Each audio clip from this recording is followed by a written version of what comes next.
Vas-y, recommence. Tu me disais quoi quand t'es arrivé, hein? Vas-y. Qu'est-ce que je disais? Tu disais quand t'es arrivé sur les réseaux, il y avait zéro nana. Zéro. Il y avait zéro nana. J'ai fait le tour de tout. J'ai vu que des mecs et beaucoup de testostérone, beaucoup de Lamborghini, de Porsche et tout. Alors, j'aime bien les voitures, mais bon. Et je me suis dit, mais alors, comme moi, je le faisais, ça faisait presque 10 ans que je le faisais de mon côté toute seule. D'ailleurs, je savais même pas que j'avais fait quelque chose de particulier parce que ma famille et tout, personne m'a dit ouais, c'est trop bien, en fait, tout le monde s'en foutait, quoi. Moi, j'étais contente dans ce que je faisais, mais je pensais pas qu'il y avait autant, des milliers de personnes qui voulaient faire ça. Et quand j'ai commencé à partager sur les réseaux, j'ai vu, et là, je me suis dit, ouais, mais en fait, vraiment, il faut leur montrer qu'ils peuvent le faire, quoi. Alison, Junglin, alors j'ai vu Junglin, c'est ça, exactement. Voilà, j'ai tellement dit le jungling dans ma tête si longtemps que du coup avec ton prénom et le 2, voilà, donc on va rétablir les choses. Voilà, on était en train de parler au tout début, juste avant que j'appuie sur play, puis je me suis dit attends, il faut que j'enregistre ça. Je suis trop content de t'avoir ici. Salut Alison, ça va? Salut Mathieu, également, hein. C'est ce que je t'ai dit dès que je suis arrivée. Franchement, ça me fait hyper plaisir d'échanger avec toi et d'enregistrer cette émission. Notre passion commune de l'immobilier. Et je savais pas que tu avais commencé il y a si longtemps aussi, et puis bien avant aussi. C'est intéressant de pouvoir partager ça après autant d'expérience aussi. Et écoute, je voudrais vraiment qu'on parle de plein de choses aujourd'hui. Des choses qu'on a pu faire en commun, des choses que tu as pu faire de ton côté que moi j'ai pas faites. Il y en a une notamment que j'ai bien identifiée, c'est que moi j'ai jamais réussi ou jamais voulu peut-être, mais peut-être parce que j'avais d'autres activités, je sais pas, mais à être rentable.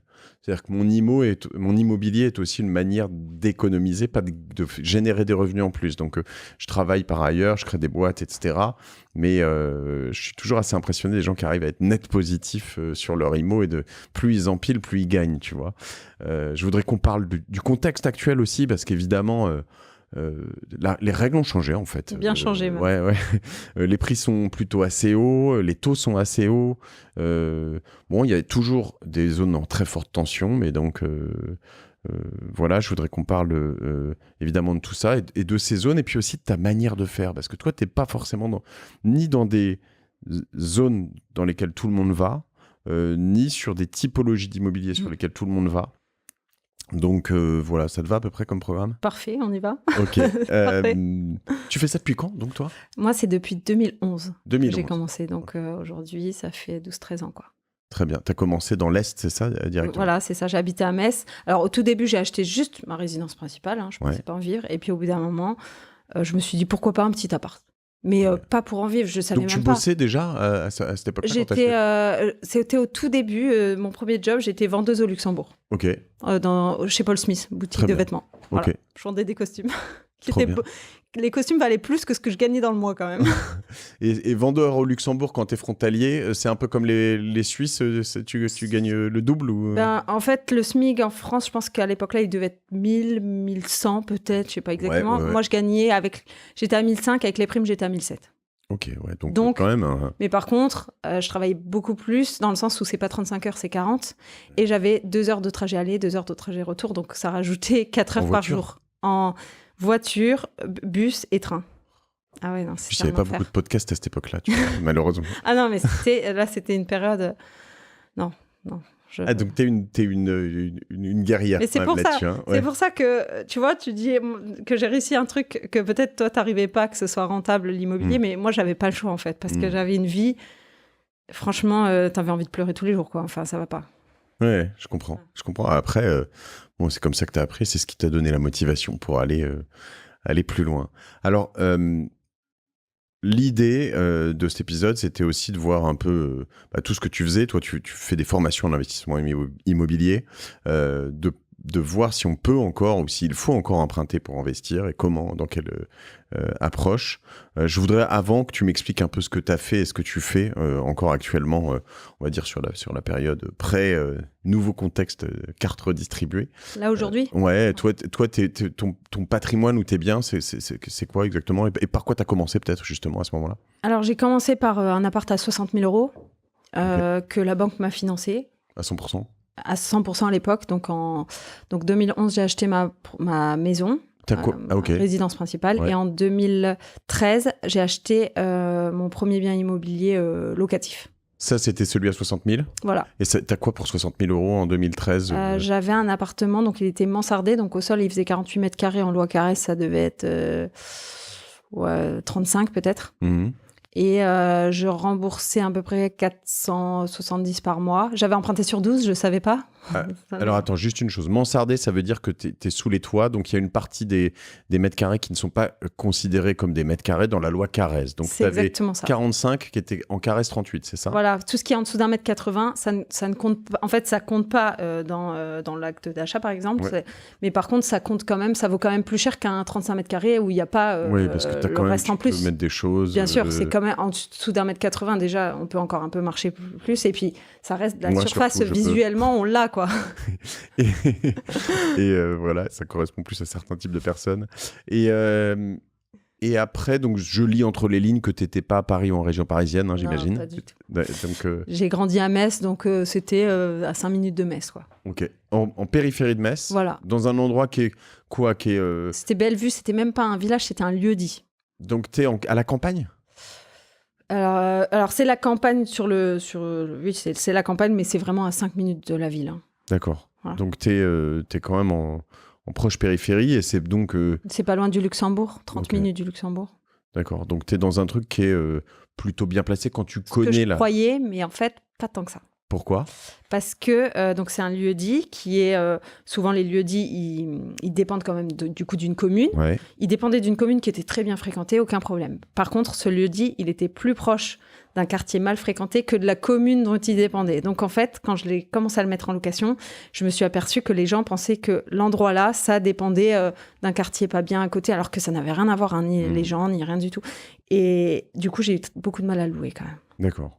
Et donc, tu rembourses 473, tu m'as dit 480 à peu près. 480. Je le louais le même prix parce que je savais pas faire les calculs, donc je pensais que si je louais le même prix, c'était bon, sauf qu'il y a quand même des dépenses supplémentaires. Ouais, mais bon, je comprenais rien des au impôts moment-là. Potentiellement. Voilà, et puis des problèmes, des fois, voilà, un chauffe-eau a changé et tout. Donc, premier apprentissage que tu as eu là-dessus, dans le dur pour les plus jeunes qui l'ont jamais fait, c'est qu'il faut pas juste couvrir, sauf si tu veux faire un effort en plus. Oui, parce que ça fait un effort d'épargne, comme on disait tout à l'heure, qui permet de... C'est quand même pas mauvais, parce qu'on a quand même les 3/4, par exemple, du loyer qui vont se rembourser par le locataire, et nous on rajoute. Moi, c'était...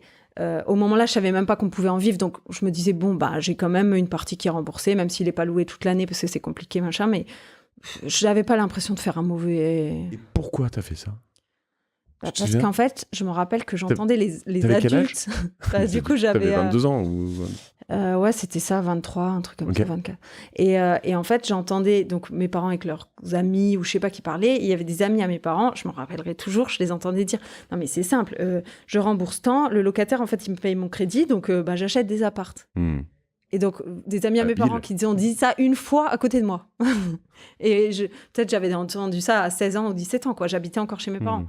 Et en fait, je suis restée sur cette idée de dire, attends, s'il y a le crédit que le locataire rembourse, on va en acheter plein. Pourquoi les gens travaillent ? Non, mais parce que là, c'était même pas pour me dire de gagner ma vie avec, mais rien que de se dire, il y a quand même quelqu'un qui me rembourse des appartes.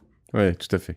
Donc, mais bon, mon calcul n'était pas bon, mais... pas tout à fait bon. Non, pas au moment-là encore. Et alors, tu dirais quoi aujourd'hui si tu dois rembourser 480, le ratio, tu devrais gagner combien à peu près ? En fait, il faut voir déjà combien il y a de taxes foncières. Donc, taxe d'habitation, on ne regarde pas parce que c'est pas toi qui y habites. C'est le locataire. Et ensuite, à ça, on rajoute... Alors moi, j'ai pas de calcul. Moi, je ne suis pas une nana hyper carrée avec des trucs, des pourcentages, des machins. Mais en fait, ce que je me dis, c'est qu'on va dire que sur à peu près 9 mois de l'année, 8 à 9 mois de l'année, il faudrait que... tu payes ton remboursement annuel. Voilà, exactement. Et ce qui reste en plus, on ne le prend pas pour le dépenser, mais on le laisse sur le compte parce qu'il y aura un chauffe-eau, une peinture à refaire quand le locataire y paye. Parce qu'il faut savoir que ce que le locataire laisse en caution, si jamais il fait des dégâts, en général, la caution rembourse quand même pas totalement tout ce qu'il faut faire dans l'appart. Oui. Donc dans le cas, des fois, les 3/4 du temps, il n'y a rien à faire. Mais dans le cas, rien qu'une peinture, si on ne la fait pas nous-mêmes, ça coûte cher de faire venir un peintre pour qu'il peigne l'appartement, quoi. Non, je te confirme, alors je suis en train de faire le calcul, que ça fait donc 480 x 12, ça fait 5760 au total, donc sur 12 ans, c'est à peu près ce que tu rembourses. Si je divise ça par 9, c'est à peu près ça, il faudrait gagner 640, c'est à peu près ça. Donc sur les 480. Donc ça, c'est pour être juste à zéro, ça veut dire on n'en vit pas, mais ça ne nous coûte rien. Ça veut dire que si demain on a, 30 appartes, c'est bon. c'est possible de le faire, quoi. Ouais, donc si tu rajoutes à peu près un tiers, fois 1, 33, ouais, il faut que tu rajoutes à peu près un tiers. Tu rajoutes 33% à ton remboursement et tu dois pouvoir à peu près couvrir la totalité. Sachant que voilà, c'est ce qu'il faut bien comprendre quand tu viens d'un monde de locataires, notamment le jour où il y a la toiture qui a un problème, c'est sûr, ça c'est des parties communes à refaire, la façade. C'est pour ça que des fois, quand on peut, c'est mieux un petit immeuble. Même, je dis immeuble, ça peut être 2 apparts. Moi, j'ai des immeubles, il n'y a que 2 logements dedans. Des fois, c'est mieux d'acheter ça que d'être en copro. Okay. Alors, c'est pas grave d'être en copro, pas du tout. Mais si on a le choix, si on hésite entre deux, il faut vraiment aller là où on est seul, quoi. Sachant qu'il y a un autre truc qui est embêtant, que tu as dû vite comprendre, c'est que si jamais ça grève ta capacité d'emprunt, c'est-à-dire que si jamais tu n'es pas net positif, comme on le dit tout de suite, tu loues 640, tu rembourses 480, la banque, au bout du 2e ou 3e, vont te dire « Bah non, mais t'es gentil, Alison, mais en fait... » Ils vont calculer qu'en fait, on met de notre poche. Ouais, t'as pas du revenu à chaque fois réalisé. Donc ça, tu l'as compris assez vite. Comment ça s'est passé la suite ? Assez vite, tout est relatif, mais j'ai racheté encore un 2e appart qui était toujours pas rentable. Dans ce coin-là aussi ? Pareil, c'est Thionville, en fait, c'est la ville qui est entre Metz et Luxembourg. Et toujours dans ces eaux-là, c'est quelques dizaines de J'ai milliers. payé 69 000 €, et comme c'était un appartement qui était à la base dans les 90 000, je pensais faire une bonne affaire. Okay. Parce qu'il était moins cher que ce qu'il était annoncé, enfin ce qui était affiché. Sauf que... Tu l'as négocié ? Tu l'as négocié ? C'est ça. Okay. Mais il était quand même pas rentable. Celui-là, pour l'histoire, je l'ai encore aujourd'hui parce qu'il est tellement pas rentable que même si je le vends avec l'impôt sur la plus-value et tout, il me reste tellement rien que je préfère le garder qui s'autofinance plus ou moins et attendre. Et tu disais le premier, tu l'avais emprunté sur 12 ans ? C'est ça. Mais je savais pas. Oui, c'est là où tu fais pas rentable, mais en revanche, aujourd'hui, il est presque payé. Je l'ai vendu. Tu l'as revendu. Ouais. Par contre, j'ai gagné 60 000 dans ma poche. Ouais. Avec le remboursement. Parce que du coup, j'ai fait des travaux, pas énormes, mais assez pour que le prix il double même un peu plus. Ok. Ton approche là-dessus, c'est d'avoir quand même que des biens qui sont nickel chrome surtout, ou tu le fais une... Alors en fait, ce qui se passe dans mes biens, il y a plusieurs stratégies parce que je fais beaucoup de location saisonnière. Mais je fais de la location saisonnière aussi pour des ouvriers qui viennent travailler à la frontière luxembourgeoise ou pour des sociétés. Donc t'es pas, oui, parce que j'allais te dire... Ouais, à l'endroit là, ça fait pas rêver. Que tous les gens de Mosellans, merci, bouche les oreilles, mais qui va prendre un Airbnb à Metz ? Non, pardon. Non, mais pour le coup, les Airbnb marchent quand même à Metz. Il y en a, enfin, les Airbnb standards. Non, mais dans cette merveilleuse ville de Metz, tous les gens qui vont... voilà. C'est pour ça que j'y suis plus. non, c'est pas ça sympa. Va. Non, quand on y habite. Ouais, non, c'est bien. C'est vraiment pour rigoler. Mais ça a été ma première réaction. Évidemment, le Airbnb dans des zones à forte... Mais tout le monde... Marseille, Paris, mais même des grosses villes comme Lille, Bordeaux, etc. Tu comprends, en effet, tu as des villes... moi, j'ai grandi à Cherbourg, tu te dis pas... Waouh, grosse traction du Airbnb à Cherbourg, tu vois. Ouais. Alors que pourquoi pas, finalement. Mais bon, alors mais pour le coup, Metz, il y a vraiment il y a vraiment des voyageurs. Il y a des cars qui viennent pour visiter parce qu'il y a une très belle cathédrale, il y a le plus gros zoo de France qui est à Metz et tout. Donc ça, pour le coup, moi, je loue et aussi à des voyageurs, entre guillemets, standards. Okay. Maintenant, où là, je me suis dit, bon, il y a quelque chose à faire, c'est qu'il y a des usines, par exemple des centrales nucléaires, ArcelorMittal, enfin plein de choses comme ça.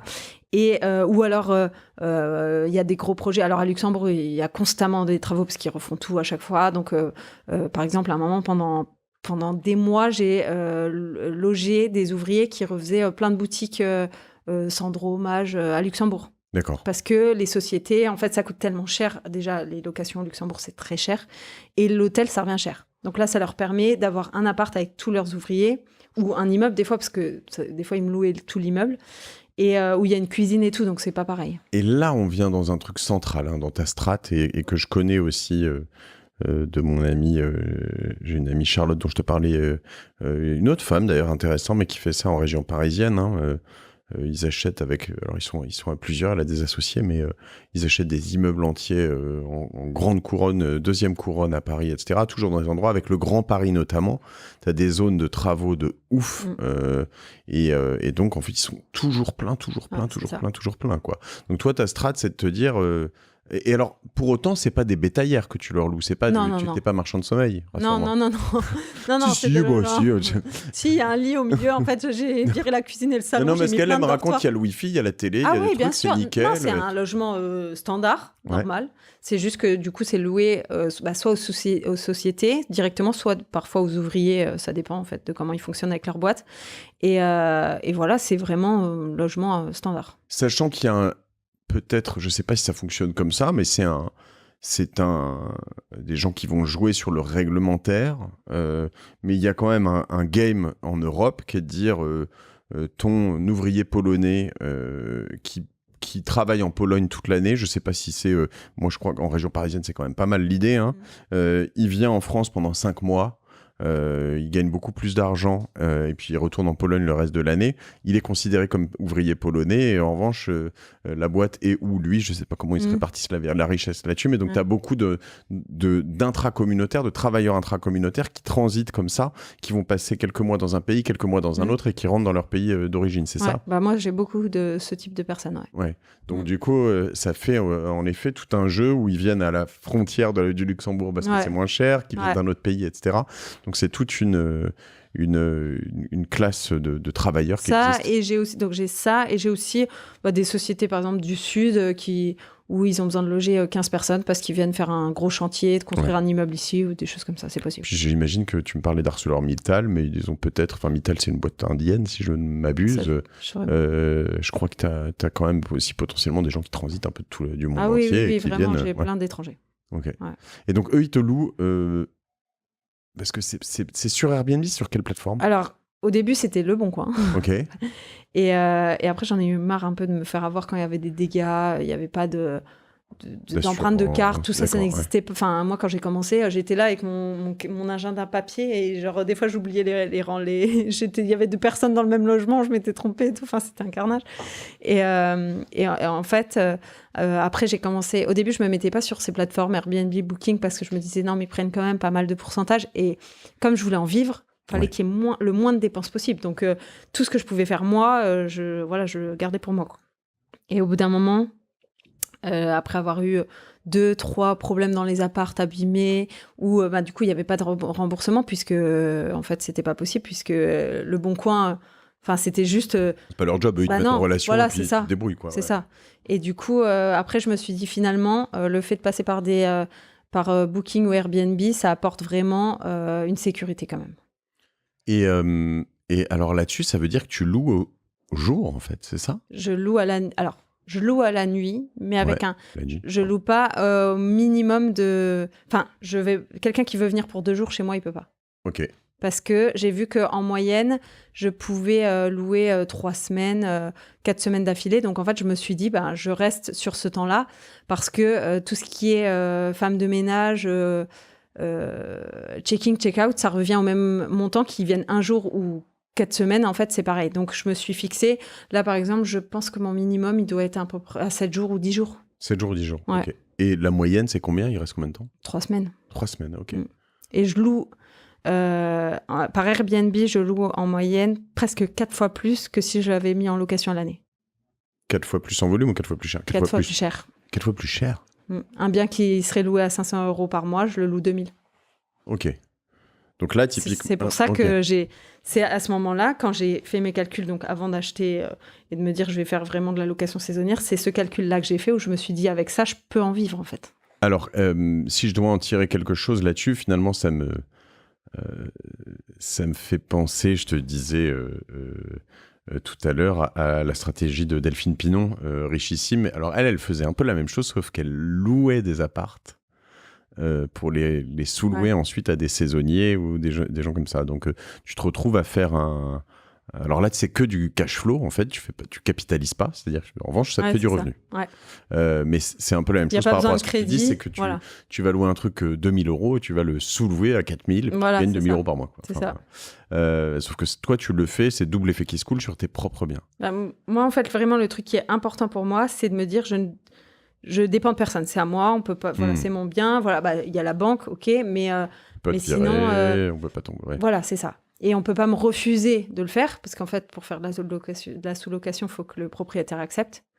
Et c'est pour ça qu'en dernier, j'achète encore que des immeubles, même des petits, mais parce qu'il n'y a pas besoin en copropriété. En fait, ils peuvent refuser qu'on fasse du Airbnb dans l'immeuble, et du coup, on a acheté l'appart. Si entre-temps, ça change. Voilà. C'est ça, et puis, en plus, si dans cet immeuble, il y a beaucoup de propriétaires qui y vivent, en fait, ils vont. Si c'est des locataires, à la limite, les propriétaires s'en foutent un peu. Par contre, s'ils vivent là, même nous, je pense que si on est dans un immeuble et qu'on voit tout le temps des autres personnes passer, alors que c'est notre appart à nous, on se dit non, j'ai pas envie de ça, quoi. Qui t'abîme les trucs. Ça, on peut comprendre aussi. Ouais, bien sûr.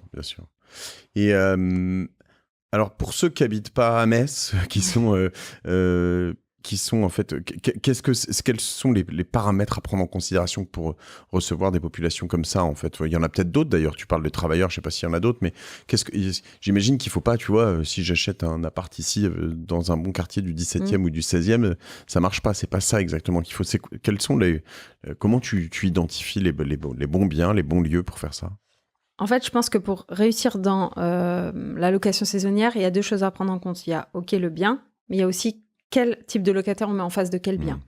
Parce que j'ai tout analysé. En plus, maintenant, du coup, ça fait 3-4 ans que je vis à Aix, donc j'ai regardé aussi à Aix. C'est beaucoup plus tendu, on est sur autre chose. Et en fait, je m'aperçois que déjà dans toute la France, mais vraiment, je le pense, dans 100% de la France, on peut faire de la location saisonnière. Pourquoi ? Parce qu'en fait, ce que je me suis aperçue, c'est qu'il y a 3 types de... Enfin, il y en a beaucoup plus, mais en gros, si on les met en gros groupes, il y a 3 types de locataires qu'on peut viser. C'est donc les travailleurs, donc ça on en a parlé. Donc là, il faut être proche d'usines qui font venir des gens, ou de frontières. Ça peut être aussi la frontière suisse, ça doit être aussi un peu préparé. Donc ça. Ensuite, ça peut être des voyageurs, ce qu'on a l'habitude en fait de voir quand on parle de location saisonnière. Donc là, c'est plus station balnéaire ou vraiment des endroits touristiques. Et après, il y a aussi tout ce qui est logement insolite. Oui, parce qu'en effet, pardon, ce que tu dis sur les stations balnéaires, il y a aussi besoin de loger des saisonniers, des travailleurs et des travailleurs et du coup il y a des gens aussi qui viennent en vacances. Enfin, il y a un peu, donc faut voir aussi que le type de logement va pas être exactement le même, parce que au début l'erreur que j'ai faite, c'est que je me suis dit j'avais je sais pas, j'ai de quoi loger jusqu'à 50 personnes par nuit en location saisonnière. Et je me suis dit par exemple il y a 20 appartes, je vais tous les faire hyper bien et comme ça c'est bon. Sauf qu'en fait, je me suis aperçue que ceux qui venaient pour travailler, ils prenaient pas aussi soin des logements, surtout que c'est la boîte qui paye et tout, voilà, que des gens qui viennent en vacances, en famille. Okay. Du coup, je me suis rendu compte que ça créait un peu des tensions parce qu'ils abîmaient. Du coup, après, il y a des familles qui venaient, qui disaient « Ah oui, mais il y avait ça, mais maintenant c'est cassé. » Du coup, donc après, j'ai vraiment séparé. Je louais pas aux mêmes personnes les logements qui étaient pour les travailleurs que pour les... Parce que ça crée un conflit, en fait. Et donc, tu dois faire des logements qui sont... par exemple, aménagé différemment, plus simple, plus solide, moins joli. C'est exactement ça. Ça veut dire que j'allais un peu moins dans la déco, parce qu'en fait, déjà, les trucs de déco, ils disparaissaient certainement parce qu'ils devaient être cassés et que ça finissait à la poubelle.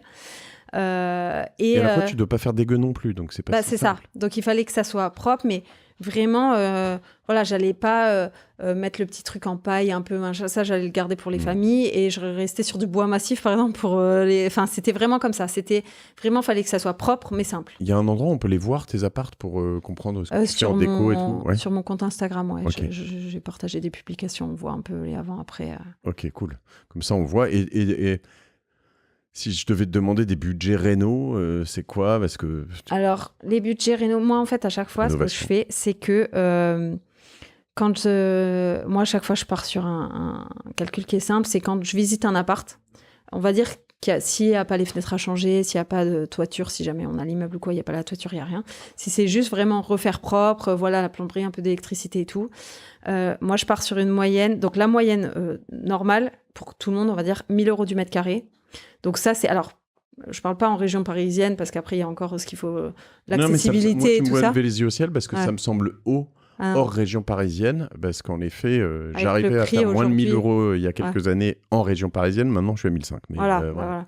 Donc là, 1000, c'est le vraiment... Quand je dis qu'on calcule 1000, normalement, on peut pas se tromper. C'est-à-dire, au pire, ce sera moins, mais on va pas dépasser. Moi, j'ai même fait des apparts à 280 € du mètre carré. Oui, moi aussi, j'ai fait des exploits, mais ouais. Et en plus, des apparts qui sont quand même bien faits et tout. Mais après, ça dépend ce qu'on veut faire, les cuisines et voilà. Et en général, donc je dis 1000, c'est vraiment Avec ça, on sait qu'on peut tout faire. Base, ouais. Et ensuite, on est à peu près à 800 quand on a négocié. Par exemple, s'il y a un mur porteur à ouvrir, c'est un truc. Voilà. Mais, Donc, ce que je retiens dans ce que tu dis, c'est que dans les offres, quand tu arrives, tu achètes un appartement, tu vas regarder est-ce qu'il faut refaire des grosses œuvres, donc façade, toit, fenêtres. Ça, c'est clair, les fenêtres, ça coûte un bras. une plainte.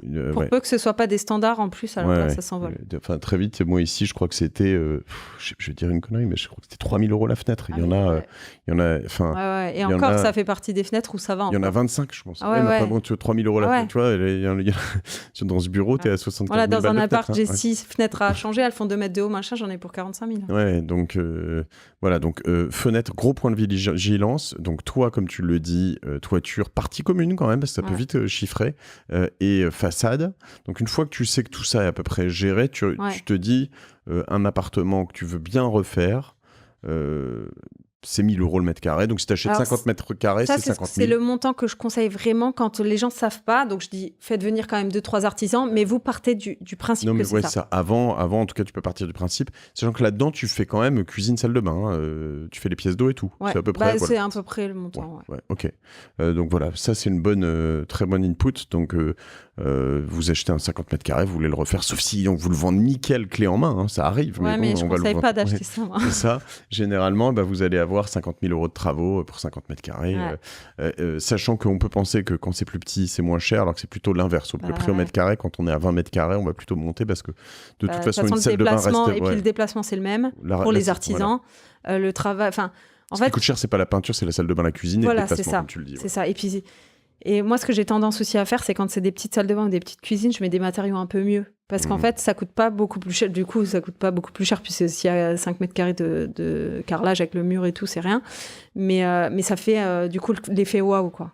Alors moi, là où je mets un peu la pression, je sais pas si tu partages ça, mais ça, ce sont les on va dire, les finitions, ça c'est clair, tellement important. Non, mais les entrepreneurs qui nous écoutent là, c'est à vous de vous boucher vos oreilles. Si vous êtes entrepreneur de Metz, vous pouvez partir, c'est bon, je vais vous avoir tué. Non, c'est que je leur dis, va acheter tes trucs chez Leroy Merlin, ton parquet, ton machin. Tout le monde te dit en fait non, il faut du Target. J'adore Target, mais ils te veulent toujours des grosses marques, des trucs qui coûtent un bras. Moi, pas du tout. Et en fait là-dessus, ils prennent souvent 20%, 30%. Et donc je leur dis non, moi ça, je veux 3 fois moins cher. J'ai trouvé celui-là, je veux celui-là, etc. Là, j'arrive à économiser de ouf en fait. Moi, sur c'est les comme lavabos, ça que j'ai machins. pu faire de l'argent au tout début grâce à Limo, quand j'ai commencé un petit peu à revendre les 2-3 que j'avais qui n'étaient pas rentables là. Et même ma première maison qui n'était pas censée me rapporter de l'argent, mais qui m'en a rapporté énormément, c'est parce que en fait, comme c'est simple, le premier appart à 60 000 €. J'avais juste fait un coup de peinture et ensuite je l'avais loué. J'avais pas d'argent, j'avais rien. Je l'ai gardé 2-3 ans. Je me suis rendu compte après qu'il était pas rentable. Je me suis dit ok, je vais le revendre. Mais là, par contre, je me suis dit bon, moi, quand je revends un truc, c'est qu'il est carré. On peut plus rajouter. On peut plus le mettre en valeur plus que ce que je fais, quoi. Et du coup. Je me suis dit, ok, je le fais à fond, mais par contre, j'avais que 6 000 € sur mes comptes. Donc, je me suis dit, ok, il faut refaire 48 mètres carrés, mais j'ai 6 000. Il faut refaire cuisine, salle de bain, la douche, fallait tout changer. T'as mis les mains dedans, non? Quand même, t'as dû y aller. Alors, j'ai fait avec un cousin, machin, on s'est débrouillé. Alors, je crois que j'avais acheté à l'époque un parquet Castorama, je sais plus si je l'ai pas payé 6,90 du mètre carré, mais qui faisait pas cheap. En fait, ça faisait pas le truc quand tu rentres le truc pourri où tu vois que non, ça faisait vraiment quali. En fait, ils en vendent des tels volumes que quand même ils doivent avoir. T'as des trucs avec 10 ans de garantie. C'est ça. T'es quand même bien. Hein, ouais. Et du coup, pareil, la cuisine, j'avais fait faire une cuisine Ikea, mais j'avais mis des portes un peu plus chères, machin. Il en fallait 3. C'est pas grave. Kitchen, voilà, c'est exactement ça le principe. Et pareil, j'avais trouvé, moi j'avais même été encore plus loin, c'est que j'avais trouvé un carrelage chez Castorama et en fait chez Brico Dépôt, j'avais trouvé un quart du prix. Du coup, j'avais pris là-bas, et j'avais tout regardé et pour 6 000 € tout pile, j'ai refait tout l'appart. Mais tout. Même j'avais acheté 2-3 meubles sur le Bon Coin pour que les gens se projettent. Je l'ai vendu directement l'appart. Mais c'est ça. Et alors ça, si en plus vous aimez bien mettre les mains dans le cambouis, c'est quand même là aussi un truc. Si t'as un peu de temps le week-end, le soir, etc. pour aller faire, moi je le fais pas ça. Mais en l'occurrence, quand c'est un petit appart, ça va. Mais quand on a un immeuble, c'est chaud. C'est sûr.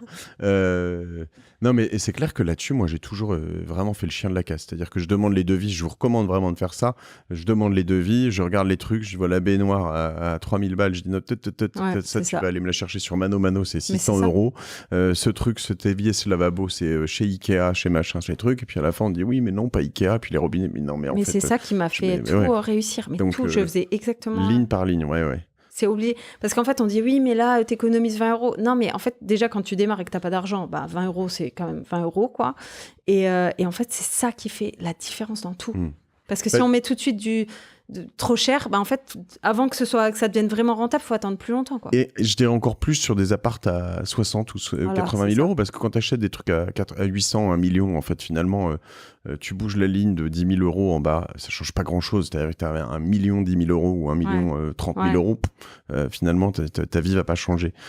Mais en revanche, quand tu es sur des modèles économiques plus restreints, en revanche, la valeur que tu crées, quand tu passes de 60 000 à 120 000 en plus-value, tu fais x2.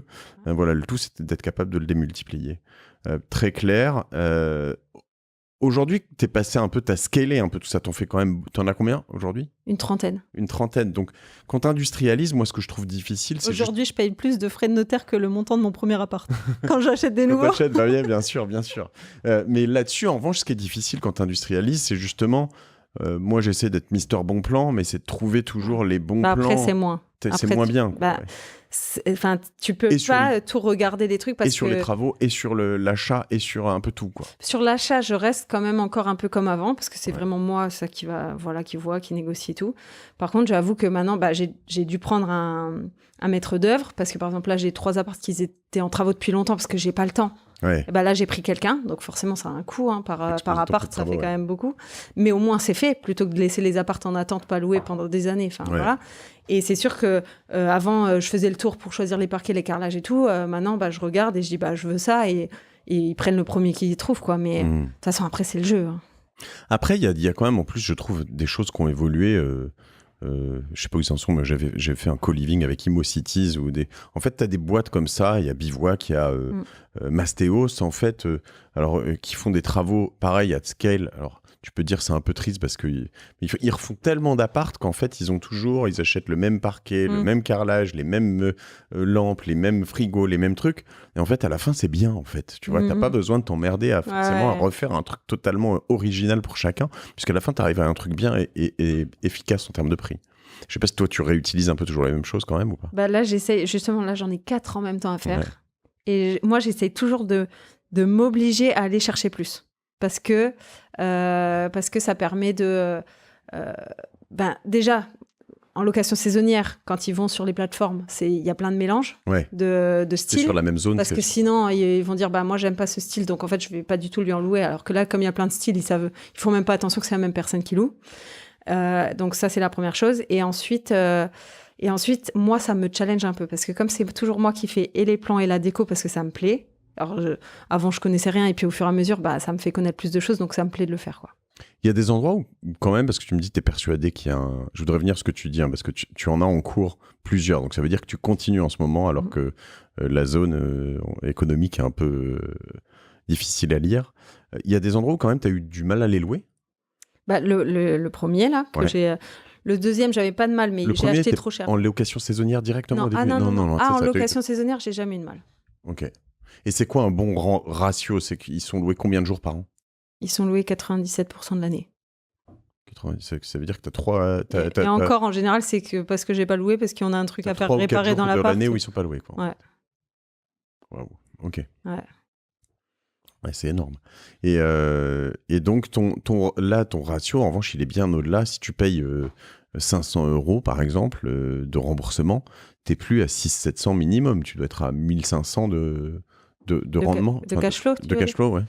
C'est simple. Sur les immeubles, en moyenne, en fait, mon premier appart, mon premier immeuble, finalement, les autres, c'était toujours à peu près les mêmes montants sans faire exprès. Je rembourse 2000.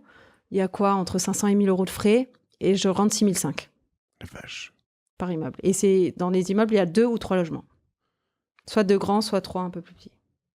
Et dans un logement, tu as plusieurs chambres ? Hein. Oui. Okay. J'ai 2 chambres et ça monte jusqu'à 4 chambres.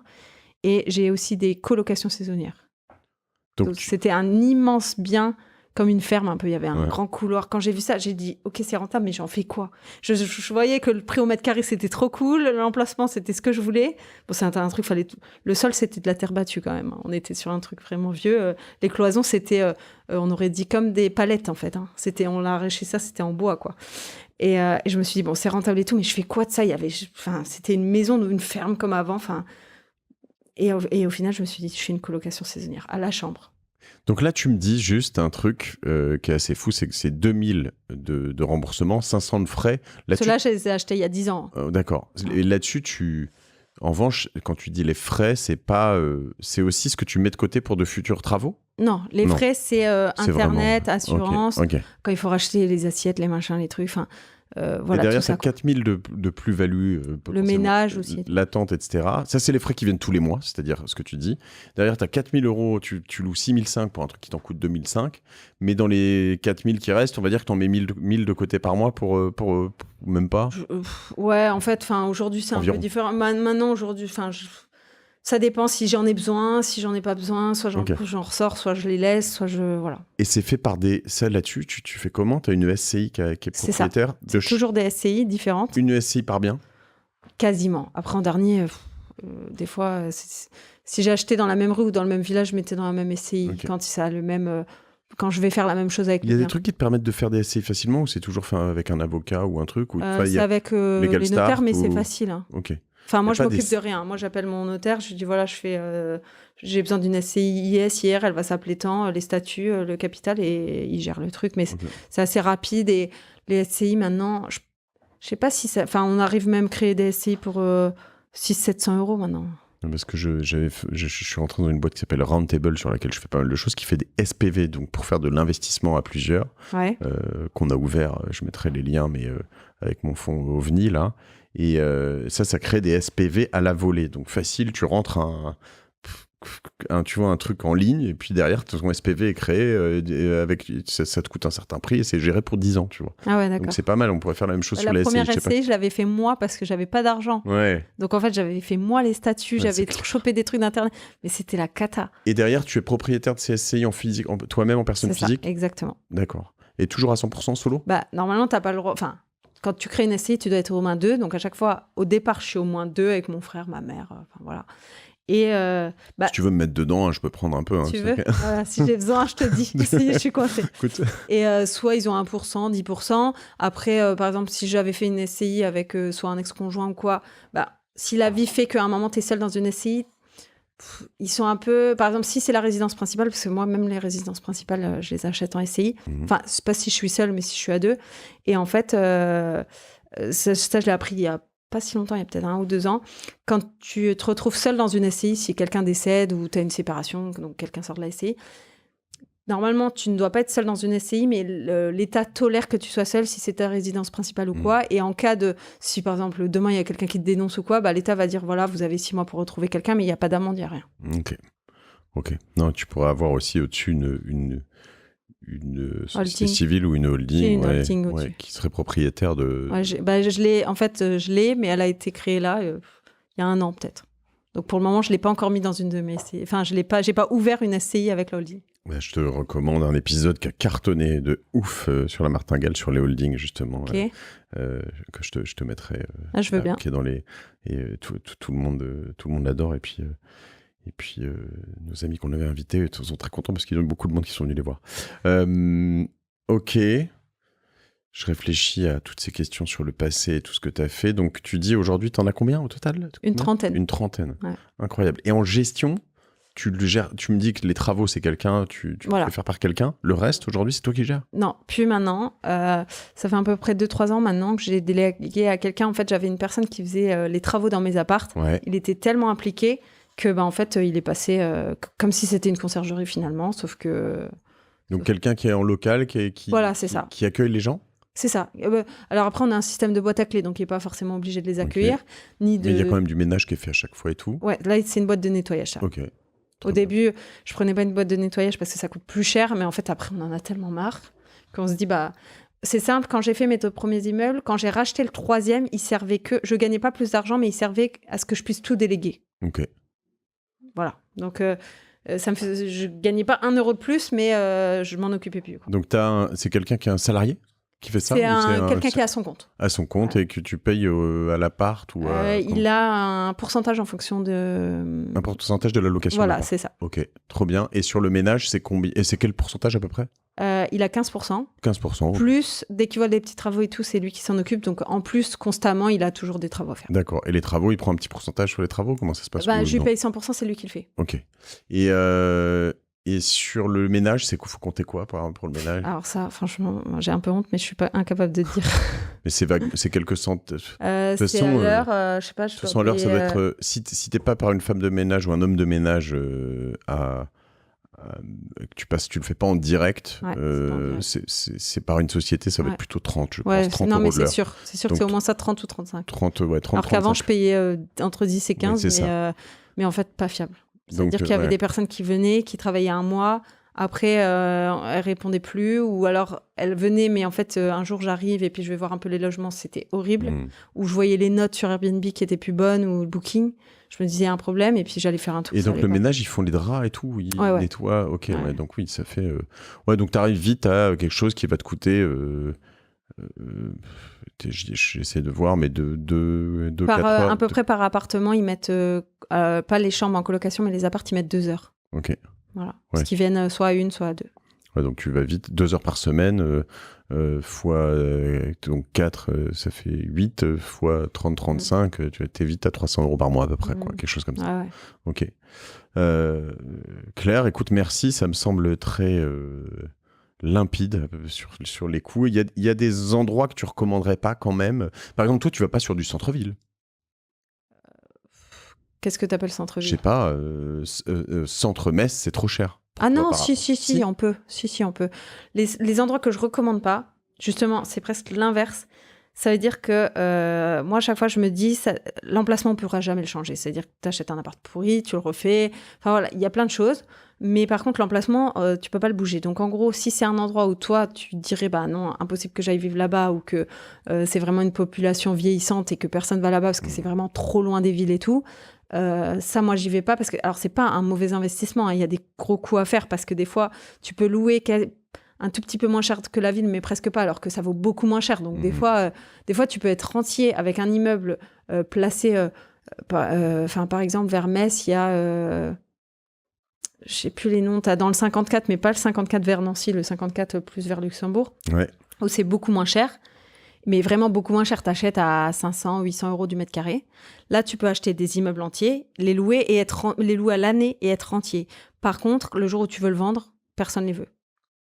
Et c'est ça. Moi, à chaque fois, je me dis, attends, là, aujourd'hui, c'est l'IMO et j'adore l'IMO et j'en ferai toute ma vie. Par contre, demain, je dis pas que je serai pas à New York en train de faire de l'IMO, on n'en sait rien. Donc, je me dis juste, si demain, je veux vendre, je peux pouvoir tout vendre dans le mois. Alors, même des gens qui chercheraient à faire du rendement, tu vois, ils s'achèteraient pas, tu crois? Bah, ils peuvent, mais moi en tout cas c'est pas mon... Parce qu'en fait, à quel moment on sait que ce qu'on a acheté finalement c'était rentable, c'est au moment de la vente. Ouais, parce que si tu me dis je gagne 2000 euros par mois, c'est un carton et tout, mais qu'au bout de 5 ans tu veux vendre et que personne ne veut acheter et que toi tu revends à moitié du prix le bien parce que personne ne le voulait, t'as perdu de l'argent. T'as fait ça souvent toi, des reventes au bout de 4-5 ans? Ouais, en général je fais toujours au bout de 4-5 ans parce que en fait j'ai pas envie d'être engloutie sous mes biens immobiliers et de plus respirer parce que voilà, moi je veux pas en avoir. Tu veux les payer jusqu'au bout et puis d'accord. Non, pas du tout. Là aujourd'hui, pour le moment, il y a aucun bien que j'ai que je vais garder toute ma vie. Il y en a aucun où je me dis celui-là, je le garde. C'est marrant ça, ouais. Moi je me dis bon, je les paye au bout puis après, tu vois, ça fera des rentes, c'est bien. Mais c'est parce que toi, c'est parce que toi, tu es déjà net positif. Et puis je veux continuer, comme mais tu pas fais de la plus-value à chaque fois, finalement, tu rachètes plus gros, alors tu paies des impôts à chaque fois. Ouais, là, sur la plus-value, c'est obligé, mais... Une flat tax à 30%. C'est ça, 36,2% sur l'impôt sur la plus-value. Ok. Mais bon, c'est... Aujourd'hui, je vends jamais un appart où alors, c'est des apparts que j'achète, je sais pas, 100, 150, 200 000 maximum. Je gagne à chaque fois minimum. Alors, avant, j'étais à 60 000 dans ma poche minimum. Aujourd'hui, je suis à 100 000. En net. Ouais. Et sur les trucs que tu gagnes, que tu gardes entre 3 et 5 ans, quoi. Entre 4 et 6, plutôt. Ok, 4 et 6. Ouais. T'as des grandes règles, je sais pas... toujours près d'un métro ou d'un arrêt de bus ou si c'était plus loin. J'ai 2 règles très importantes, ouais. J'ai 2 règles où... ça, je ne l'ai jamais lu nulle part, hein, mais c'est d'après ce que j'ai observé, parce qu'un jour, comme par hasard, ma mère, elle achète une maison, le même montant que moi, j'achète une maison. 205 000. Donc à Metz, moi à Metz, à 5-10 minutes de la ville, elle à 25 minutes à peu près. Okay. Et donc on achète le même prix. Comme par hasard, on revend 4 ans plus tard, au même moment, comme par hasard. Moi, je vends ma maison, donc je la mets à 280 000, un truc comme ça, en sachant que du coup, en plus, elle s'était bien remboursée entre-temps, machin. Je la vends en une semaine. J'avais même 3-4 acheteurs au prix, si je voulais. J'avais eu des offres, j'avais eu plein de trucs en une semaine. Ma mère, elle a mis plus d'1 an à vendre et elle l'a vendu au prix qu'elle l'a acheté. Que c'était remboursé. Parce qu'elle était même pas, tellement loin. Ouais. Ok. Que, en fait, donc moi, aujourd'hui, les 2 règles, c'est acheter à moins de 10 minutes d'un centre-ville et à moins de 10 minutes d'une autoroute. Oui, parce que t'as ça. Ce que je veux dire, c'est que, typiquement, tu vois, là, je me dis, je suis sur la carte Metz-Luxembourg. Ouais. Je pourrais me dire, en fait, je vais juste aller dans ta strate, aller me coller à la frontière. Je vais aller, je connais pas bien ce endroit-là, mais à Cirque-les-Bains, à Villerupt, à Longwy, à justement, les endroits-là, c'est moins cher. Ouais, je vais me coller à la frontière. Puisque c'est des tu l'auras bien, mais tu l'auras bien. Mais tu auras du mal, tu seras collé avec ton truc. Mais si tu veux revendre, j'espère que t'es pas pressé, quoi. Ouais, il faudrait sinon vendre en rendement pur. Mais ça, c'est possible. Ouais. Mais moi, tu vois, je veux vraiment des trucs hyper bien. Moi, quand je revends, c'est pour vraiment des gens qui viennent habiter dans le logement, parce que c'est là que tu te fais de l'argent. Ouais, donc tu penses, toi, à réversibilité. Tu te dis pas, c'est un truc qui est uniquement fait pour des gens qui viennent travailler ou quoi. Il faut que ça puisse être revendu à quelqu'un qui puisse vouloir y habiter. C'est ça. Je refais des travaux avant de revendre pour que ça corresponde du coup à cette population-là. Et quand j'achète des immeubles, j'achète l'immeuble, mais par contre, moi, je vais revendre à la découpe. Alors oui, ça met plus de temps que de revendre tout l'immeuble. Ça, tu l'as déjà fait? Ouais. Oui, ouais. Et ça met plus de temps. Par contre, le dernier en date, j'ai un immeuble où il y a 4 appartes, 5 garages, et il y a encore tout des combles où on peut faire un grand appart. Donc tout ça, 4 appartes, les combles et 5 garages, j'ai vendu 2 appartes, ça m'a remboursé tout. Donc je vais tout vendre parce que je vends pas la moitié pour être en copropriété. D'accord. Mais par contre, pour le principe, 2 appartes, ça m'a remboursé. Il me restait 2 appartes, les combles et 5 garages. Et là, on parle de quel montant pour ce genre d'immeuble que j'ai vendu, que j'ai acheté Les deux en fait, je l'ai acheté à peu près 450 000. Ok. Et du coup, je crois qu'en tout, je crois que dans ma poche, en tout, il va me rester 400 000. Une fois que tout revendu. Trop bien. Ouais. Et 470 000, c'est avec les travaux, avec tout. Hein. En plus, si tu arrives à déléguer pas mal et que tes travaux, ta gestion et tout, c'est ça la folie. Bon, ça, c'est depuis pas longtemps, les travaux. Hein, parce qu'avant, je le gardais et puis je voyais que, en fait... Ça, c'est mon gros sujet du moment. C'est que je commence à en avoir quelques-uns. Alors, au début, il faut le faire soi-même, c'est comme ça, mais c'est pesant à gérer. La mise en location, puis une fois que tu as la tête là-dedans, ça veut dire que tu n'es pas en train de développer quelque chose ailleurs. Ouais, c'est ça. Donc... Là, en fait, j'ai pesé à un moment les pour et les contre et j'ai dit, OK, oui, j'aime bien. Donc, les travaux, je garde quand même les plans, le choix de la déco et tout, parce que voilà. Mais c'est vrai que si on se dit, là, vas-y, je peins, c'est bon, peindre, c'est pas... je le fais, ça détend, même on met de la musique, on est content. Sauf que ça va prendre une journée où on n'est pas en train de développer autre chose. Ouais, donc, et en fait, on perd de l'argent à faire ça, finalement. Avant de passer à alors même maintenant, ta stratégie pour acheter, comment tu trouves les bons biens? Est-ce que c'est du off-market? Comment Alors moi, le off-market, j'ai l'impression que c'est une légende. Okay. Je sais que ça existe, mais tout le monde croit que oui, mais toi, maintenant, tu as les contacts. Des fois, effectivement, on me propose des trucs, mais j'ai jamais acheté un truc qu'on m'a proposé en off-market. C'était toujours moins rentable que ce que moi, je trouvais par moi-même. Et tu trouves comment par toi-même? J'ouvre le bon coin. Okay. Franchement, il n'y a pas de magie, il n'y a rien. C'est juste que je reste pas fixée sur un truc. T'as même pas de logiciel qui screen le bon coin, tout ça. Tu n'utilises pas tous ces trucs qui te sortent des pépites à droite à gauche. Tout ce que j'ai toujours trouvé, c'était des alertes. Comme ça. En fait, des fois, c'était en vente depuis 2 ans sur le bon coin. Hein. Tout le monde pouvait l'acheter. Hein. Ça, c'est le truc de ouf. Ouais. Et puis après, tout le monde te dit, t'as eu trop de chance, t'as eu fait machin. Mais fais-le. Mais ouais, non, mais ça, c'est un truc de ouf. C'est vraiment, moi, on en a eu 1 ou 2 comme ça qu'on a acheté. Tout le monde te dit, mais comment t'as trouvé ce machin? Je dis, mais le truc était là depuis 3 ans, personne n'en voulait. Et c'est là où on fait des affaires de fou, parce qu'ils en ont marre. Et du coup, là, on peut faire une offre. Mais le truc que je viens de remarquer, là, il y a 2-3 jours, je me suis fait la réflexion. Je m'aperçois que ceux qui n'y vont pas, c'est toujours... Souvent, c'est les plus intelligents, dans le sens où ils pensent tellement à plein de trucs qu'ils se disent « Ah non, mais là, il y a ça, il y a ça. Ah, mais imaginez, il y a ça. » Sauf que moi, je pense que j'étais un peu con. Non, mais au début, je comprenais rien. Donc, en fait, je faisais même pas... Mais même dans plein de trucs, aujourd'hui, on peut me dire « Ah, il y a ça qui... » Je dis « Vas-y, on y va. » Parce qu'en fait, je vais pas penser aux autres trucs. Et je me dis « On se plante. » Mais en fait, il y a plein de chances que ça marche. Donc, vas-y, on y va. Ouais, et puis il y a beaucoup d'intuition que tu as quand même à un moment. Quand tu vois les choses, tu te projettes, tu te dis... Moi, je vois plein de gens, tu parles de ces gens plus intelligents, mais qui te disent oui, machin, mais quand il faut y aller, ils disent ah non, mais j'ai pas l'argent, ah non, mais j'ai. Mais en fait, tout ça se règle. En fait, tous ces problèmes se règlent, quoi. Mais il faut voir dans le bien un truc que les autres ne voient pas. Mais c'est exactement. Ce qui n'est pas toujours. Parce qu'il y a toujours un truc. Alors, soit c'est un emplacement qui est très bien, voilà. Mais si le bien, il a à peine. Par exemple, l'appartement Sardé, il y avait les poutres apparentes, il y avait 4 mètres. Au milieu, il y avait 4 mètres quand même souple. Donc, ça faisait hyper beau. Enfin, il y a toujours un truc. Et s'il n'existe pas le truc, on le ramène. On met un mur en pierre, un truc, une cuisine de ouf. Quand je dis de ouf, ça coûte quand même pas plus cher qu'une autre. Mais faut en fait aller voir sur Pinterest, prendre des idées dans les magazines de déco, dans les hôtels. Et en fait, juste recopier, en fait. Extra. Voilà. Et aujourd'hui, t'empruntes à combien alors ? J'emprunte au taux qu'ils me disent, moi. Ouais. Les moments qu'ils me font le crédit, ils font ce qu'ils veulent. Hein. Ouais. Non, franchement, en fait, moi, les taux... Déjà, il faut savoir un truc, c'est que le premier achat que j'ai fait, ma maison à Metz, j'ai emprunté à 4,40. Oui, exact. Moi aussi, donc, c'était en 2009, voilà. Mais un peu avant toi, mais ouais. Donc, au final, des taux à 0,80, c'est quand même exceptionnel. Hein. Faut pas dire... En plus, les banques, ils prêtaient plus parce qu'ils perdaient même de l'argent à nous prêter. Ouais. Donc, il y avait aussi un problème là. Mais... aujourd'hui, pour moi, la difficulté, c'est plus, OK, les banques, elles prêtent moins, mais le taux, en gros, moi, à partir du moment où on m'accepte le crédit, le taux, je m'en fous. S'ils demandent que je prenne l'assurance chez eux, je prends l'assurance chez eux. S'ils demandent tout ce qu'ils demandent, je leur donne. Tellement d'argent, Alison, c'est ça le problème. Quand tu rembourses 2005 et que tu fais 6005, tu t'en fous du taux. Non, mais c'est vrai aussi. Mais en fait, il faut que les gens, ils achètent des appartements qui sont pourris, que personne ne veut. Et c'est là, ils vont forcément acheter en dessous du prix du marché, puisque le truc est pourri.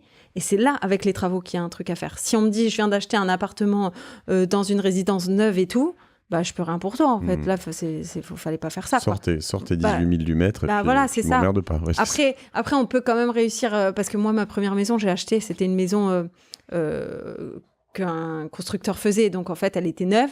Mais comme elle était prête à décorer, j'ai réussi avec la déco, moi, à faire quand même une culbute. Mais à la base, faut pas acheter du neuf. Ou alors, construisez-le vous-même. Mais... Donc là, t'achètes toi du... Ouais, le mieux, c'est ça, j'ai pas fait d'épisode encore là-dessus. C'est quasi de la promo. C'est ceux qui vont avoir un gros terrain, qui vont faire 8 maisons, qui vont ça, en garder une. Ça, c'est la prochaine étape parce que j'ai déjà un terrain. Ouais. Qui vont en garder une et qui vont vendre les 7 autres. Ouais, c'est ça. Ça, c'est extra. Si tu... Pardon, j'ai perdu le fil du coup avec ça me donne envie de faire un épisode là-dessus. Aujourd'hui, donc tu continues à chercher, tu continues à acheter. Et ce que tu dis là, c'est qu'en fait, tu vas chercher des choses qui sont... moins cher que le prix du mètre carré autour quoi. Tu vas vraiment faire des coups de fusil, quoi, en fait. C'est ça. Et je vais, en fait, à force de regarder, en fait, les biens, quand je suis arrivée à Aix, par exemple, je connaissais pas du tout la ville. Pas du tout. J'avais jamais été, avant d'habiter là, j'étais jamais venue. Donc, en fait, je connaissais pas le prix du marché, mais là, donc là, je suis en train d'acheter une maison à Aix pour à rénover et tout. Et en fait, quand je l'ai vu, j'ai su tout de suite qu'il a été rentable parce qu'à force de regarder ce qu'il y a autour de chez vous, machin, vous voyez. Et le jour où on se dit, non, mais normalement, pour le prix là, je peux jamais avoir un bien de cette taille ou quoi, ça nous fait tilt. Et là, on se dit, Non, mais... Ouais. C'est super, en fait, c'est plein de bon simple. sens. Ouais, c'est simple, il faut juste bien réfléchir à ce que tu dis. C'est-à-dire, chacun qui nous écoute dans sa région, la région de ses parents, analyser un peu les choses, tu vois. À un moment, je vois ce co-living à Colombes. À un moment, je me suis tapé un coup de stress à me dire, alors sachant qu'il faut quand même comprendre qu'en région parisienne, de toute façon, tu sors un truc qui sera loué, quoi qu'il arrive. Sauf si tu mets un prix complètement débile, mais il y a tellement besoin de logements que ce sera loué. Cela dit, ça ne veut pas dire qu'il sera rentable parce que si tu l'as payé, souvent tu le payes très très cher, donc le rendement est mauvais. Mais à un moment, je me suis dit, j'ai remarqué, ici, on n'est pas très très loin de Saint-Lazare. Et pour aller à Colombes de Saint-Lazare, c'est 15 minutes. Enfin, ça va super vite. Et autour de Saint-Lazare, il y a plein d'hôtels. Et je me suis dit, tiens, mais je vais contacter les hôtels un par un parce qu'eux, ils ont un problème avec les JO, avec... Plus de place. Non, surtout, non, ils n'arrivent pas à loger leurs employés. Oui, d'accord. Ouais. Donc, ils n'arrivent pas à trouver des collaborateurs parce qu'ils sont trop loin. Ouais. Et donc, en fait, on en a contacté 2-3 et le temps... que je le mette en loc et qu'il soit tout loué, ils m'ont recontacté en me disant ça m'intéresse grave, je leur ai dit trop tard chérie, désolé. Mais en fait, tu vois, dès que tu commences à connecter un peu, tu vas regarder des entreprises dans la région un peu dynamiques, tu vas voir des gens où il y a un peu de flux et que tu te mets pas trop loin d'eux, en fait, tu as toujours un truc à régler. C'est super intéressant. Ça.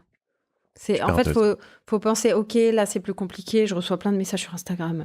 Non, mais là, il faut attendre, tout le temps on me dit ça, mais non, faut penser à un truc, c'est quand même chaque fois je dis ça, mais dans la pyramide de Maslow, dormir et manger, c'est que ça fait partie quand même de la base. C'est-à-dire que les gens auront toujours besoin d'un toit, voilà, ou avoir leur maison pour dormir et tout. Donc, les gens vont toujours se loger. C'est obligé. Sauf si tu es dans un endroit, j'imagine, où il y a vraiment beaucoup, beaucoup trop de logements et que tout le monde s'est barré, quoi.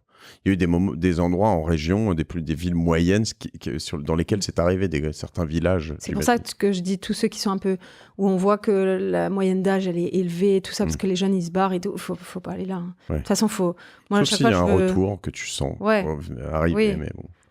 Moi, à chaque fois, moi, tu vois, je joue pas au jeu d'hasard. Donc, en fait, les trucs où je suis pas sûre, genre, c'est soit je veux que le truc il soit maintenant comme ça. Si on me dit oui, mais plus tard, tu verras... Non, ça va pas. C'est comme bon, le mec là, il te convient pas, mais plus tard, tu verras, il va changer. Laisse tomber, ça va pas. Non, mais c'est ça en fait. Donc du coup, moi, je vais vraiment sur des trucs où le métro, il est déjà là ou machin. Alors moi, j'ai fait quand le métro devait arriver, mais il était déjà en construction. Oui, là, ça va. Oui, il prévoit de faire une ligne de métro, une ligne de TGV. Tant que c'est pas signé, ça n'arrivera pas. Oui, voilà, c'est sûr. Ça. Ok. Toi, tu en as fait tout ça, finalement, un modèle économique au-delà de ça, c'est-à-dire que tu vends des formations, c'est ça ? C'est ça. Comment ça c'est arrivé dans la boucle. Ah, c'était improbable, cette histoire. C'est simplement parti d'un truc où je me sentais tellement seule dans l'immobilier que je me suis mise sur Instagram. Quand j'ai vu qu'il y avait des gens qui parlaient d'IMO, j'ai cru que là, c'était le meilleur cadeau qu'on pouvait me faire. Ouais. Mais vraiment, c'était en... Quelle année, ça ? Ça devait être en 2018. Ouais, à peu près. Ouais. Où je vois qu'il y a plein de gens, IMO, machin et tout. Je me dis, waouh, mais c'est trop bien. J'ai créé un compte en 3 minutes. Je l'ai appelé Vive de l'immobilier. J'avais mis même une photo d'immeuble parisien. J'avais ma tête, personne ne l'a vue pendant des mois. Et je mettais les avant-après de mes apparts. Je mettais, voilà, Carla, j'ai acheté Brico Dépôt, 7,50 € du mètre carré, machin. Enfin, c'était vraiment le truc, voilà. Et j'avais un petit peu de gens qui me suivaient, mais c'était genre 200-300 personnes. Et je me disais, mais j'ai 300 personnes ou 200 personnes à l'époque qui me suivent, qui me connaissent pas. Non, mais moi ça me paraissait... Non, mais moi, j'ai eu la même chose sur les podcasts. 200 personnes qui t'écoutent, tu te dis, c'est fou. Bah, c'est ça. Et du coup, mais là, j'ai cru que je revivais. Parce qu'en fait, je vivais tellement ma passion de l'IMO seule, dans le sens où, oui, j'étais entourée, j'avais plein de copines, j'ai ma famille et tout, mais tout le monde n'en avait rien à foutre de ce que je faisais. Donc, en gros, j'étais seule. T'en parles et tu saoules tout le monde, quoi. Bah, c'est ça. Tu le connais, Chak Nguyen ou pas, non ? Ah non, je connais pas. C'est mon idole, moi. Ah ouais ? Non, mais c'est vrai ton idole. C'est l'Américain qui fait ça. J'ai tapé, tu vois, je me souvenais plus de son nom. J'ai tapé Real Estate Attends, qu'est-ce que j'ai mis comme truc sur Google Real Estate Instagram Asian, parce qu'il est asiatique. Ah ouais. Et tout de suite, il m'a sorti Chak Nguyen. Et son compte, bon alors lui c'est vraiment l'américaine, il sort les grosses voitures, ses enfants, etc. Mais il est quand même assez drôle en fait, il a un côté très...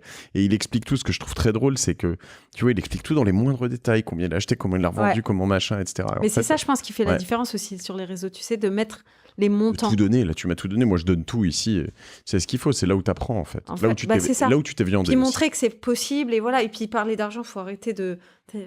C'est bon, enfin voilà, c'est pas grave, des fois on gagne moins, des fois on gagne plus, enfin c'est comme ça, on peut en parler quoi. Et donc tes formations, c'est quoi ? Ça consiste en quoi ? Et ben, si tu veux, sur Instagram, je suis arrivée sur Insta et les gens commencent à me dire, mais est-ce que tu formes les gens ? Donc moi, on me pose la question là, tu dis, bah non, je forme pas les gens, mais va investir. Genre, mais comment on fait ? C'est pas dur, vas-y, t'achètes. Allume le bon coin. Do it, quoi. Ouais. Non mais c'est ça. Allume le bon coin. Non mais, je sais pas. Donc du coup, je comprenais pas. Une fois, on me demande, 2 fois, 3 fois. Après, je vois que j'ai je sais pas combien de messages comme ça. Je me dis, bon, là, premier confinement. Donc je me dis, bon, tu sais quoi, vas-y, on me demande une formation, on va voir ce que ça donne. Donc je m'achète une petite caméra pourrie. J'avais un micro qui marchait une fois sur 2, enfin c'était un enfer. Et j'ai commencé en fait au début à faire le truc et je me suis aperçue que j'ai filmé 20 heures. 20 heures de vidéo pour expliquer comment je faisais pour investir. Comme ça, boum. Ouais. Et en fait, dans ma tête, c'est simple. Je me disais, OK, premier truc, tu fais quoi ? Tu vas sur Internet, sur quoi tu cherches et comment tu cherches, machin. Pendant les visites, quelles questions tu poses, machin. Les travaux, comment ça se gère, et puis les locataires, les trucs. Tout, comment négocier un bien, comment avoir le crédit, tout. Et du coup, j'ai sorti cette formation qui a fait un carton. Je pensais jamais que ça allait marcher comme ça. C'est quoi les chiffres, par exemple ? J'ai déjà le premier jour. Ouais. En fait, quand j'ai sorti ma formation, quand j'ai filmé les 3/4 de la formation, je me suis dit, ce que je vais faire, parce qu'il fallait aussi que que je fasse un site, du coup. Donc, un site, ça a un coût, parce que moi, tout ça, je comprends rien, je fais rien moi-même là-dedans. Et je me suis dit, bon, tu sais quoi, pour pas sortir l'argent, ce que je vais faire, c'est que je vais vendre ma formation en pré-vente et je vais offrir 1 heure de coaching. À l'époque, je pouvais, là, ça serait impossible. Et 1 heure de coaching pour les personnes qui me font confiance avant qu'elles sortent. Et voilà. Et en une soirée, donc à l'époque, j'avais quoi 5 000 abonnés, je sais pas. J'ai fait 12 000 €. Trop bien. La formation était à 1 300, je crois. Énorme. Et du coup, je me suis dit, mais c'est quoi ça ? Et du coup, de là, je me suis dit, en fait, déjà, ça prouvait qu'il y avait vraiment une demande. Et surtout 1 300 €, c'est un petit ticket, quoi. Faut y aller. Hein. Et c'est toujours ces prix-là maintenant ? Oui. C'est 1 490 parce qu'il y a eu des choses d'ajouter, mais en fait, il y avait énormément de choses et j'augmente pas vraiment parce que, bon, là, en dernier, je me suis dit, il faudrait peut-être que j'augmente parce que ça fait un moment que j'ai pas augmenté et je rajoute plein de trucs. Mais et en plus de la formation, ils ont accès, parce que je me suis dit, bon, ils font la formation et ils ont accès à un groupe privé où je fais une fois par mois un live sur soit un sujet du moment, soit on échange. Et voilà. Et comme il y a moins de monde dans les lives sur le groupe privé que sur Insta, ça me permet de pouvoir répondre quasiment à toutes les questions. Quoi. Trop bien. Et après, ils peuvent aussi se parler entre eux. C'est ça. Ouais. C'est sur le groupe privé, ils ont vraiment. C'est sur Facebook. Oui, on en a parlé. Pas d'autres endroits pour faire des groupes privés. Et du coup, ils se parlent tous entre eux et c'est génial parce que ça motive tout le monde. Parce qu'en fait, j'ai recréé ce que moi, il me manquait quand j'ai commencé à venir sur Insta. Quoi. C'est hyper inspirant. Je suis en train de lancer une masterclass pour entreprendre avec les decks et ça me donne envie de faire, tu vois, peut-être pour les 50 premiers, l'heure de coaching en plus, c'est intéressant quand même, c'est bien. Faut juste penser que si t'en as 50, ça te fait 50 mais c'est un peu plus même, parce que le temps de... Voilà. Du skin in the game, c'est la vie, c'est comme ça. Trop bien. Écoute, je trouve ça vraiment extra, ce parcours. Bravo, Alison, parce que en fait, c'est plein de trucs... non, mais on sent que je pense que quand t'es un peu dans la merde, parce que en fait, vraiment, au tout début, avant juste de faire l'IMO, je vendais des vêtements sur les marchés et j'avais mon fils de 1 an et demi et j'étais seule avec lui. Et là, je me suis dit, t'as une vie de merde, Alison. Genre, bouge-toi le cul. Et là, je me suis dit, vas-y, là, on y va vraiment, quoi. Et là, j'ai commencé les livres. Il y avait 3 livres d'IMO, je les ai lus 4 fois, mais les livres, les vidéos. Alors, c'était pas comme maintenant, il y a 12 ans. C'était pas du tout comme maintenant. Je posais des questions à mes parents. Ils savaient pas. Le comptable, il savait pas. Donc, je me suis dit, bon, personne sait. Bon, on va essayer, quoi. Non, et je vais voir si j'ai tort là-dessus, mais je voudrais rajouter un truc. C'est que j'imagine qu'encore aujourd'hui, mais au début, et c'est là où je te félicite, c'est que signer 60 000 balles, waouh, à chaque fois que je signe, moi je me dis, mais je suis en train de faire une méga connerie ça, encore. Ça c'est normal, même moi. Et à chaque fois que je signe, quoi. Et encore aujourd'hui, je l'ai fait, ce bureau, tu vois, 350 mètres. On a acheté 1000 mètres carrés à Bordeaux pour faire un bureau merveilleux. Je te l'ai montré, la Villa Maria. On a acheté ce truc qui fait 300 aussi à Colombes. Enfin, tu vois, je fais des trucs et je me dis, dans quoi tu t'embarques, Mathieu? Mais à chaque fois, je suis chez le notaire, je me dis, mais quel merdier. Ouais. Quand on me donne la clé, vous êtes sûr que vous n'êtes pas là? C'est ça. Et en fait, voilà, sachez que c'est normal. Il y a le vertige, mais c'est le. Et même moi encore aujourd'hui. C'est le truc kiffant. Honnêtement, c'est ce moment le plus kiffant, plus que la revente presque encore. C'est ce petit moment un peu où tu t'envoies d'un truc. Autant je me mets dans la merde, je sais pas. Donc voilà, vous mettez pas dans la merde vraiment. Non, mais c'est quand vrai vous sentez qu'il y a les bons trucs. On se dit, putain, est-ce que j'ai bien calculé quand même? On est comme ça, en train de se dire. Mais c'est normal, je pense. Et puis toi, tu le fais solo. Moi, je le fais souvent aussi. Et c'est un autre conseil. C'est très bien de le faire solo si vous avez le temps et tu l'as fait. Et bravo aussi. Moi, je le fais souvent avec des potes, des associés, mes associés de business ou d'autres choses. Et c'est aussi une manière à plusieurs de... Voilà. Alors, de temps en temps, t'encaisses le stress des autres parce que moi, je suis moins stressé que les autres, je crois. Mais en revanche, à la fin, ça permet de répartir le travail. Tu vois, tu vois, c'est un truc que je sais pas encore trop faire. Moi, tu vois, moi, je suis Mister Bon Plan. Je vais chercher les trucs, j'ai un peu de knowledge, je sais aller faire des choses. En revanche, une fois qu'il faut gérer, faire des trucs, j'ai pas le temps de répondre aux mails, j'ai pas le temps de rien faire, etc. Et c'est mes associés qui font, et c'est une bonne contrepartie. On s'entend bien là-dessus, donc non, c'est cool. T'as une petite... Alors, où est-ce qu'on te suit déjà? Sur Insta, j'ai compris. Sur LinkedIn un peu. Insta, c'est le premier endroit où je suis le plus présente. Ensuite, LinkedIn... Bon, Facebook, voilà, un peu moins. Et, On dit LinkedIn parce que toi, tu dis Junglin, donc avec toi, on dit LinkedIn. Et depuis peu sur YouTube, là, on va rajouter des vidéos. Cool. Alison Junglin. Voilà. Avec J-U-N-G-L-I-N-G.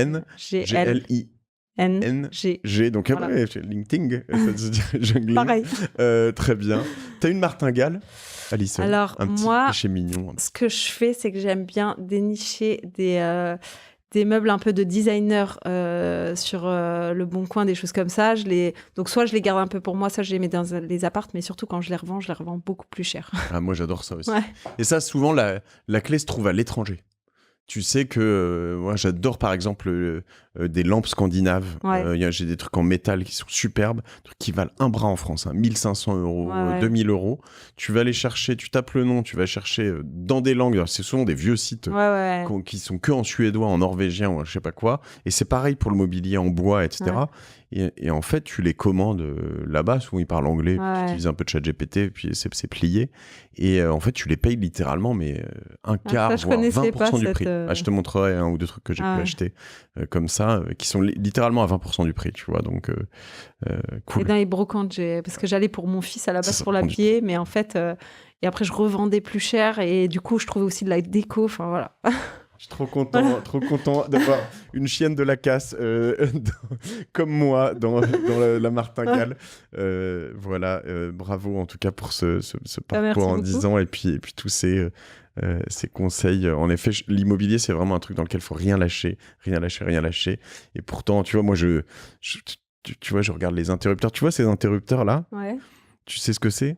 C'est des interrupteurs de parking. Chantier. Ouais. Ah ouais, ou de... Ouais, Et en fait, tu vois, quand tu regardes dans le détail ici, l'électricité, c'est apparent parce qu'en fait, c'est 12 fois moins cher. Ouais, mais ça fait dans le style. Voilà, c'est ça donne un style, voilà. Et donc, en fait, jusqu'au bout, moi, quand j'ai fait ces bureaux, on était plus que pris à la gorge. Et chaque détail, chaque machin, chaque parquet, chaque truc, je peux te dire, j'ai tout négocié jusqu'au bout. Et en fait, essayer de me dire, OK, sur quoi tu fais des... En revanche, j'ai du papier peint à certains endroits que tu n'as pas vu. C'est le papier peint le plus cher de Paris, de France. Ouais. Tu vois, mais en revanche, c'est oui, mais parce que ça apporte... Voilà, ça m'a coûté 600 balles. Ouais, tu vois. c'est ça. C'est parce que ça apporte... C'est juste la petite touche en plus. Ouais. Mais bon, voilà, je suis bien dans mon élément avec... voilà, on va retourner dans notre casse. Hein. C'est ça. Merci à vous tous.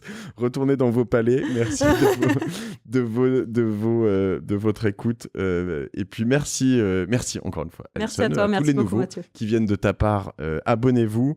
Il y a une petite newsletter qui part. Et puis voilà, cliquez sur s'abonner sur cet épisode parce que vous recevrez d'autres choses. J'ai plein de gens presque aussi sympas qu'Alison toutes les semaines. Et je me régale. Et puis, partagez aussi si vous êtes nouveau sur les réseaux sociaux. Ça nous aide, ça aidera Alison, ça m'aidera moi. Ah oui, attends, est-ce que tu ferais t'as des codes promo ? Alors, normalement, je ne fonctionne pas du tout comme ça. C'est-à-dire que voilà, c'est ma formation. J'aime comme ce ça. normalement. Maintenant, je veux bien faire quelque chose. C'est que ce que je peux faire, c'est que donc à ma formation, pour les personnes qui vont rentrer un code qu'on va se mettre d'accord. Martingale ou la martingale. Voilà, la martingale, par exemple, on peut faire qu'ils aient accès à une vidéo déco qui coûte normalement 500 €. Ok. Voilà, qui serait offert dans le pack de la formation. Eh ben voilà, merci. Voilà. J'ai ce petit plus pour vous, mes chéris. Vous voyez, à chaque fois, je vous oublie pas. C'est aussi ça qui est bien dans la martingale, c'est que vous avez toujours un truc de plus pour vous. Trop sympa, merci. Et avec plaisir. Et puis à tous ceux qui nous écoutent, donc qui sont nouveaux, appuyez sur s'abonner sur le podcast, là, sur Spotify, sur Apple, etc. Partagez. Je vous embrasse et je vous remercie pour tous vos messages, votre sympathie. J'ai trop de chance, moi aussi, d'avoir des gens sympas autour de moi qui m'entourent. Salut, bisous. Salut.